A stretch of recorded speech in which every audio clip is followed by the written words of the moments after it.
go to a Yankee Stadium, you don't see any of you go to a Yankees-Red Sox game, the Yankee fans do not do anything to the Boston Red Sox fans. You go to Boston, you go to... Sure. Yeah, absolutely. I've gone to a ton of them. And then you go to a Fenway. I've been to 2 Fenway games with the Yankees. Forget about it. You're wearing a Yankee hat. You might as well... 50 Shades of Gray, man. You better be wearing gray, and a lot of you better be wearing like a rain jacket, because people are going to be throwing things at you and calling you disgusting names. Well, so go ahead, hon. I was going to say, can we all just mutually agree that Philly has the biggest hooligans in the country? Absolutely. Yeah. I went to a Yankee game, like I've been to 2, I think, since I've lived out here. And I wore a Red Sox shirt, and I walked in, and just the looks that I got, I immediately... My husband was with me, and he can attest to this. I just had like a regular blue Nike pullover, and I zipped that shit up so quick. I'm like, I am not here. I do not care that much. I'm a Dodger fan. I'm just here, and I happen to have a Red Sox shirt, but I'm not testing the fandom of Yankees right now by being the only person in this shirt to zip that up. Just stay away from the bleacher creatures. As long as you're away from them. Oh my God, that's a whole... People have no idea. I had no idea, right? Like, you can hear about it, and everybody thinks that their fandom's the best fandom. Yeah. That is another level. Like, we were talking about how LA like can't fill the stands sometimes because there's like in and out, casual fans. Yes. Those people, it's a whole nother level. Yeah, you got to stay away from. Don't wear any Boston stuffs. I'll never forget when I went to a game. I don't remember. I think it was Kansas City, and somebody was wearing a Boston hat. It wasn't even the Boston Red Sox playing against the Yankees, and they were wearing it right by the bleacher creatures. They took the hat and they threw it to another level. I mean, like, seriously, you don't go over there with a Boston Red Sox hat. I don't think so. Yeah, not in that area. Not in that area. I think that's a good call. Safe bet right there. If anyone's taking the line on that one, safe bet. Last question for me. As everybody knows, we are talking to ESPN talent producer Katie Hennessey. As everybody knows. Yes, as everybody knows. I mean, it's 40 minutes. There they know. They know who you are. If they don't know by now, what are you doing? That's right. I mean, it's right on the bottom of the screen too. We got the sports fans and the movie fans and the Marvel Universe fans. That's true. That's true. The Star Wars fans. I have Star Wars fans. I'm a diehard Star Wars fan, by the way. Diehard. Who you are? Oh, diehard. Oh, nice. I have some Star Wars stories. Those are the good ones. Oh, man. Carrie Fisher, before she died, I walked her to a lunch. She's hilarious. She's like, how much longer is this fucking walk? And I'm like, Carrie, I just have to take you from your car to your lunch. You should have asked her. You should have asked her before that. He's like, how was it like kissing your brother? I, to be honest, at that point in time when I was 23, I had no idea about any of that stuff. So I got told, grab Carrie Fisher and walk her to lunch. And I'm like, Princess Leia, right? Question mark. Now I know. Now I have the utmost respect for the whole thing. My DJ like anthem, my drop is Darth Vader. Look at you. He's with the DJ drop. He's waiting for it. Luke. It says, Luke, I am your spin doctor. Oh, my God. Oh, man. But here's my question.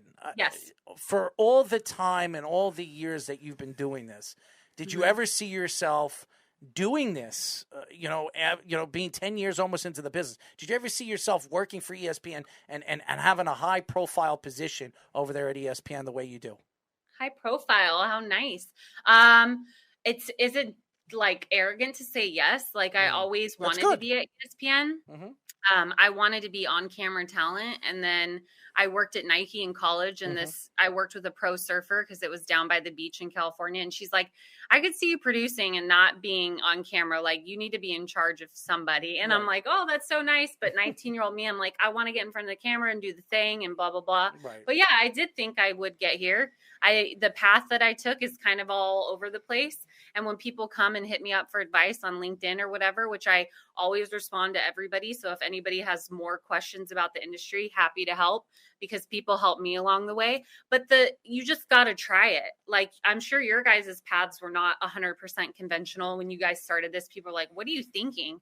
But it's like that work that you put in, and you have to be unafraid of hearing no. Like, I hear no 90% of the time during my day. But those 10% of yeses, that's what keeps you going, right? Like, I'm sure you guys experience that too. Like, people are like, what are you doing? Or how much longer are you going to do it for? You can't do that for forever. And it's like, no, sports are here to stay. Sports are like the everlasting thing that bring us together and make us feel good and have something to kind of root for. You know what I mean? If you ever knew anything about, and as you get to know us, I mean, I started this, 7-8 years ago.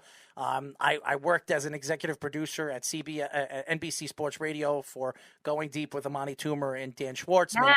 Yeah, yes, I remember those. Yes, I left NBC because I wanted an opportunity. I started one of the first live digital radio shows on what's the thing that we were using? I'm sorry, that's connected to Twitter. Periscope. We were one of the, and we were averaging 30 to 40,000 people, and people started copycatting SNY, MSG.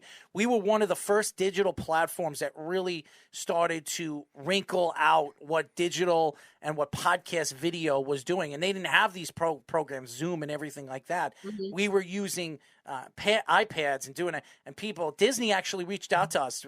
Crazy story is, there was an executive watching us on our screen. It was like 25,000. They say, you guys are hilarious. You guys are funny.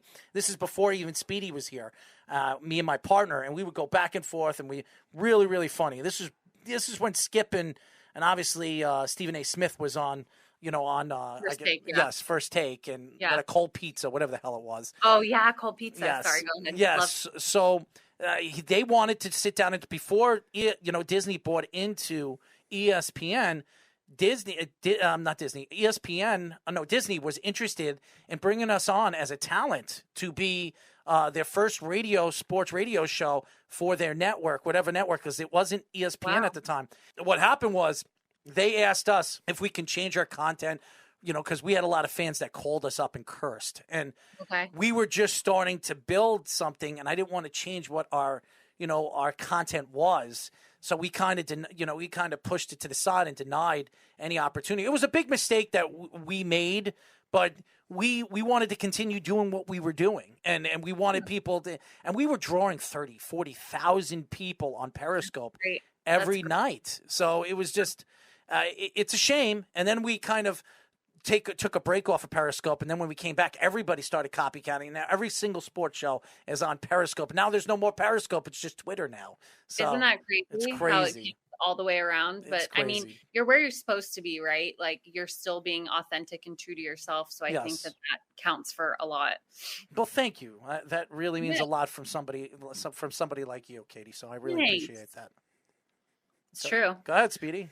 So my last question is regarding any sport right now, just as a sports fan. It could be any of your LA team. Just one bold prediction, for anything in sports. Oh, God. One bold prediction. The Lakers win this year? That's bold, right? It is bold. The way their team's going. You both are like awkward silence because she sounds like an idiot. You said bold. That's bold. Really that is bold. What are we, like the 9 in the West or something stupid? Right now it's 9. Yeah, right now it's 9, and you might be losing either Anthony Davis or LeBron James too. I got news for you.